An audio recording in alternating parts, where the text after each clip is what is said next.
நாள் முன்னாடி இந்த பிரியாணி பாட்டை வந்து இந்த மாதிரி டிசைன் பண்ணியிருந்தாங்க. அது கொஞ்சம் பழசான மாதிரி ஆயிடுச்சு. அதனால Pinterestல வந்து ஒரு ஐடியா பார்த்துருந்தாங்க. அது எனக்கு ரொம்பவே பிடிச்சிருந்துச்சு. சரி அதை ட்ரை பண்ணலாம் அப்படின்ட்டு தாங்க ட்ரை பண்ணிட்டு இருக்கேன். ஃபர்ஸ்ட் அந்த பிரியாணி பாட்டுக்கு ஒயிட் கலர்ல பேஸ் பெயிண்ட் அடிச்சிட்டேங்க. ஃபர்ஸ்ட் ப்ரஷ் வச்சு அடிச்சிட்டேன். நெக்ஸ்ட் வந்து செகண்ட் லேயர் வந்து ஸ்பாஞ்ச் வச்சு அடிக்கிறேங்க. ஸ்பாஞ்ச் வச்சு அடிக்கும்போது உங்களுக்கு பார்த்தா தெரியும், அந்த ப்ரஷ்ல வர கோடு கூட இல்லாம ஈவனா இருக்க மாதிரி இருக்குங்க. அது செகண்ட் லேயரும் நல்லா அடிச்சு காஞ்சதுக்கு அப்புறமா அந்த டிசைனை வந்து சார்ட்ல வந்து கட் பண்ணி வச்சிருக்கேங்க. அதையே நம்ம அந்த பாட் மேல வச்சு பென்சிலை வச்சு ஃபுல்லா வந்து ட்ரேஸ் பண்ணிக்கலாங்க. ஒரு நல்ல பர்டிகுலரா கேப் விட்டுட்டு அங்கங்கே வர்ற மாதிரி நல்லா ட்ரேஸ் பண்ணிட்டோம் அப்படின்னா அது வந்து பார்க்கறதுக்கு நல்லாவே இருக்குங்க.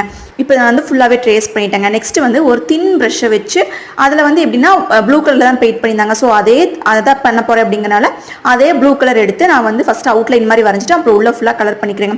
நீங்கள் வேணால் செகண்ட் லேயர் கூட கலர் பண்ணிக்கோங்க. அது இன்னும் கொஞ்சம் பார்க்கறதுக்கு நல்லாவே இருக்குங்க. இப்போ இது ஃபுல்லாக முடிச்சதுக்கப்புறம் மேலே அந்த வடும்புக்கும் வந்து எல்லோ கலர் அடிச்சிட்டேங்க. அது ஹைலைட்டடாக பார்க்கறதுக்கு ரொம்பவே நல்லா இருந்துச்சு. கீழே அந்த தட்டுக்கும் ஒயிட் கலர் அடிச்சு அதை பேஸாக வச்சுக்கிட்டேங்க. உள்ள செடி வைக்கும்போது பார்க்கவே ரொம்ப சூப்பராக இருந்துச்சுங்க.